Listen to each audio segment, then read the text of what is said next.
ती डायरेक्ट लोकांच्या घरातच जायची. आता हे काढल्यामुळे आता त्याचा फ्लो म्हणजे ती खोलीकरण झाल्यामुळे पूर्णपणे त्या फ्लो नदीने जातो. आता पूर येत नाही.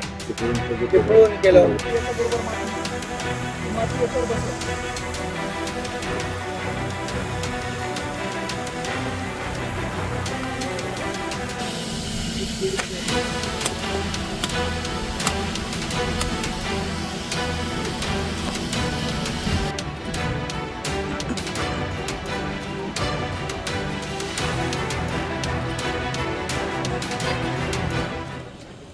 या जलतारा प्रकल्पाबद्दल एकूण वेगळा प्रकल्प आहे आणि याची राज्यात आता कशा पद्धतीनं बांधणी होणार आहे किंवा कशा पद्धतीने नाही, मला आनंद आहे की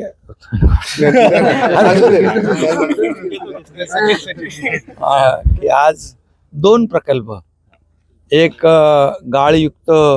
गाळमुक्त धरण आणि गाळयुक्त शिवार, आणि इकडे जलतारा म्हणजे पाणी अडवा, पाणी जिरवा आणि भूजल वाढवा, अशा दोन प्रकल्पांचं भूमिपूजन आदरणीय नाना पाटेकर साहेबांच्या शुभ हस्ते झालं.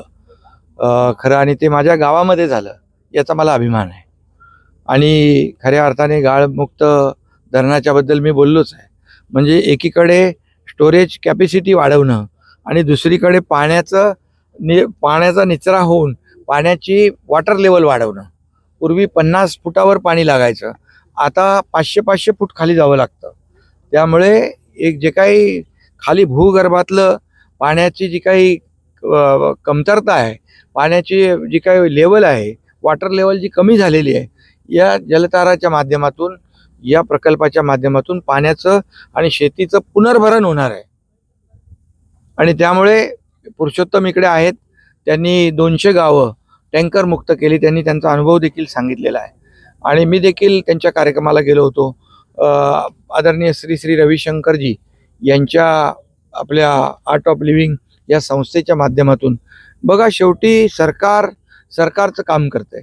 पण नाम फाउंडेशन जेव्हा पुढं आलं तेव्हा आणखी त्याचे सरकारचे हात पण गावागावात पोचू लागले. आज तशाच पद्धतीने नाम